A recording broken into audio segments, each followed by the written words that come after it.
शिक्षा मिलेगी, राजस्थान बनेगा और हमारा राजस्थान बनेगा। अध्यक्ष महोदय, 16वीं विधानसभा के लिए निर्वाचित माननीय सदस्यों को बधाई है और अभिनंदन के साथ महामहिम राज्यपाल के धन्यवाद प्रस्ताव पर अपने विचार व्यक्त करने के लिए समय दिया, इसके लिए मैं आपका धन्यवाद देता हूं। माननीय अध्यक्ष महोदय, विधानसभा चुनाव में जनता जनार्दन के मताधिकार ने माननीय प्रधानमंत्री जी की नरेंद्र मोदी की गारंटियों पर विश्वास करके हमें जनता का सेवा करने का अवसर प्रदान किया। लोकतंत्र में जन समस्याओं का निराकरण करना ही हमारा परम ध्येय है। विगत 5 वर्षों में पूर्ववर्ती सरकार के आंतरिक अंतर्विरोध और खींचतान ने राज्य के विकासोन्मुख नीति एवं निर्णय को असमता के कारण ही आज आप विपक्ष में बैठे हैं। हमारा संकल्प सबका विकास, सबका विश्वास, सबका प्रयास के मूल मंत्र को ध्यान में रखते हुए राजस्थान और विकसित भारत 2047 के संकल्प को पूरा करने का प्रयास करेगा। हमारा संकल्प पत्र, हमारे कार्य योजना, इस कार्य योजना पे मुख्यमंत्री जी ने शपथ ग्रहण के साथ ही राज्य के विकास पे अपना फोकस केंद्रित किया है। समाज के वंचित वर्ग को सरकारी योजनाओं में किस प्रकार लाभान्वित करके अंत्योदय उद्धार किया जाए, इसे तो हमारी सरकार निरंतर अग्रसर रहेगी।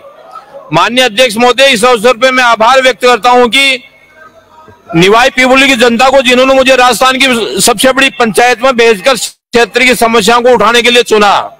अध्यक्ष महोदय, मैं आपके माध्यम से बताना चाहूंगा कि मेरे विधानसभा क्षेत्र में पर्यटन की दृष्टि से देवधाम जोधपुरिया, हरबावता आश्रम, नटवाड़ा में बद्री विशाल मंदिर, शिवाड़ के शिव मंदिर जो भारत के 12 ज्योतिर्लिंगों में से एक है, इन स्थानों पर पर्यटन को मूलभूत सुविधाएं उपलब्ध न होने के कारण यात्रियों को भारी परेशानी उठानी पड़ती है तथा आवागमन के साधन भी उपलब्ध नहीं है। पूर्ववर्ती कांग्रेस सरकार द्वारा निवाई में फूड पार्क का बनाना एवं प्रतियोगी परीक्षाओं में इस संबंध में प्रश्न तक पूछा गया, जबकि निवाई में आज दिन तक कोई फूड पार्क स्थापित नहीं हुआ है।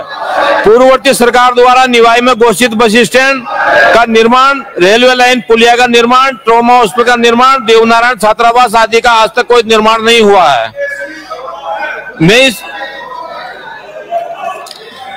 अध्यक्ष महोदय, मैं आपके माध्यम से अवगत कराना चाहूंगा, जो हमारे नेता प्रतिपक्ष थाना गाजी में हुए रेप कांड को प्रशासन ने 7 दिन तक दबा के रखा, क्योंकि उस समय तत्कालीन सम्मानीय मंत्री टीकाराम जूली जी को प्रोटोकॉल में व्यस्त रहा, जिससे निजी व्यक्तियों को शामिल होने की आशंका है।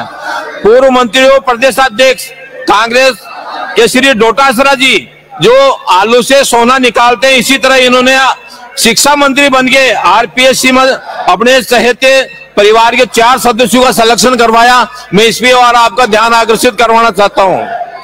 माननीय अध्यक्ष महोदय, तुष्टीकरण की राजनीति के संदर्भ में सम्मानीय सदस्य मेरे जुबेर खान जी को धन्यवाद देता हूं कि इन्होंने आजादी में मुसलमानों का महत्व तो बताया, लेकिन यह नहीं बताया कि मेवात क्षेत्र में सबसे ज्यादा अपराध हुए हैं, जिसमें साइबर क्राइम में तो जाम तोड़ा तक को पीछे छोड़ दिया। मेवात क्षेत्र को हिंदुओं से पलायन हो रहा है तथा हिंदू मंदिरों को तोड़ा जा रहा है। साथ ही मेवात में धर्मांतरण ही नहीं अपितु संगठित अपराध को चरम पे है। हिंदुओं का पलायन तो सुप्रीम कोर्ट तक की याचिका जारी हुई है। मेवात ब्रजमंडल का वह क्षेत्र है जहां पाकिस्तान के समर्थन में नारे लगाए जाते हैं।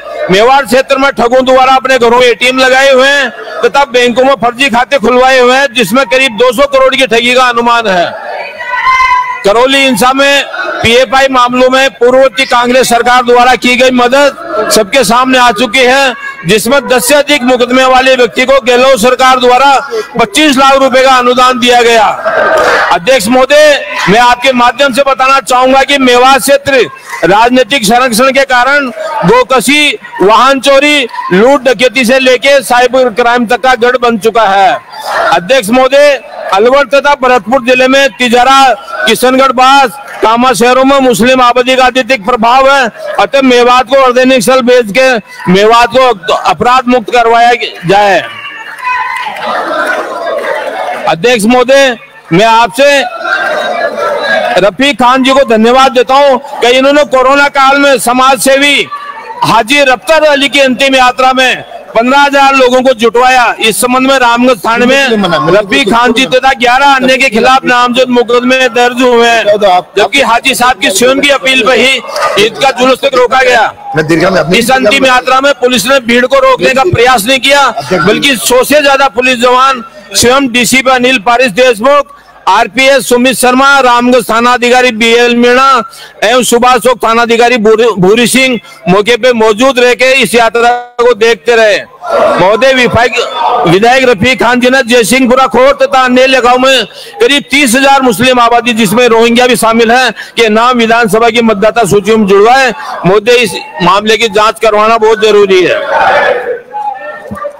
अध्यक्ष महोदय, मैं आपके माध्यम से बताना चाहूंगा कि विगत पूर्व सरकार के समय में माल प्राप्त तुष्टीकरण की राजनीति के तहत पुरानी तहसील में गुजर मोहल्ले में तेज रफ्तार से बाइक दौड़ा रहे युवकों को उलाना देने के मामले में पत्थरबाजी हुई तथा देर रात तक शांति भंग होने के कारण 148 लगाई गई, जिससे दो पक्षों के बीच जड़ी होना बताया गया।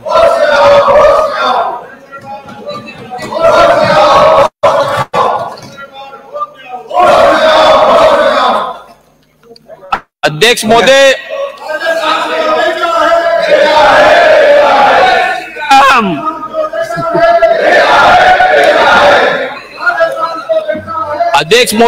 मैं आपको ये और बताना चाहूंगा कि पूर्ववर्ती सरकार में संसदीय कार्य मंत्री केवल गहलोत साहब को खुश करने के लिए ये तक कहा कि हम हिंदू नहीं हैं।